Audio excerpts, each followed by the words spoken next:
Stop spending your clients' money for them. Yes, you heard me right. I just hosted a networking event in person with a ton of entrepreneurs, and this subject came into one of the conversations I was having with the people at the event. So I wanted to record this for you to have this conversation with you as well and help you kind of overcome this mindset. I remember going through this whole mindset shift many years ago with one of my businesses when I started offering services to clients and when I was trying to figure out pricing for everything. So starting really low, which is what a lot of people do, charging what I thought other people would be willing to pay, and then being very resistant whenever I had coaches that would tell me I needed to increase my prices. And very quickly, I figured out that I was having a hard time doing that. I was having a hard time increasing the prices I was charging because I myself wasn't willing to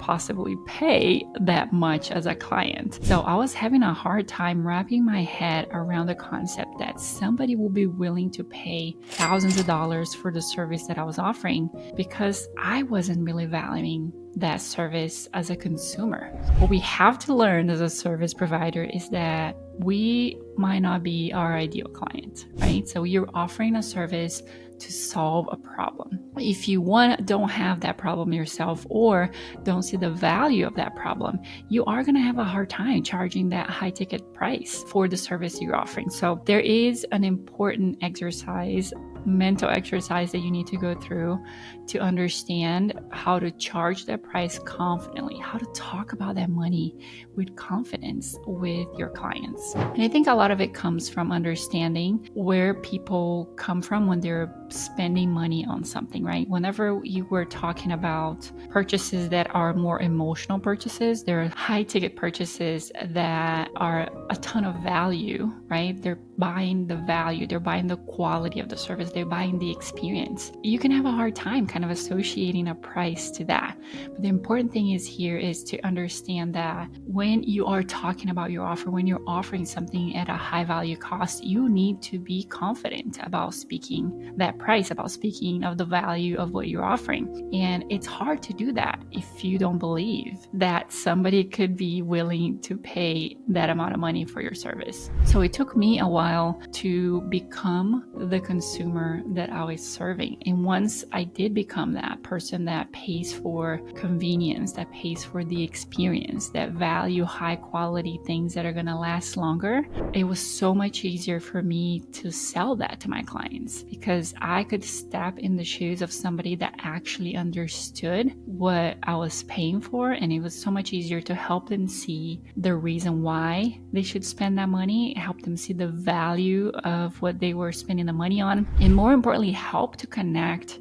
the why between the problem that they're having and the solution that I was offering. Why should they, with all the options out there, choose the solution that I was offering?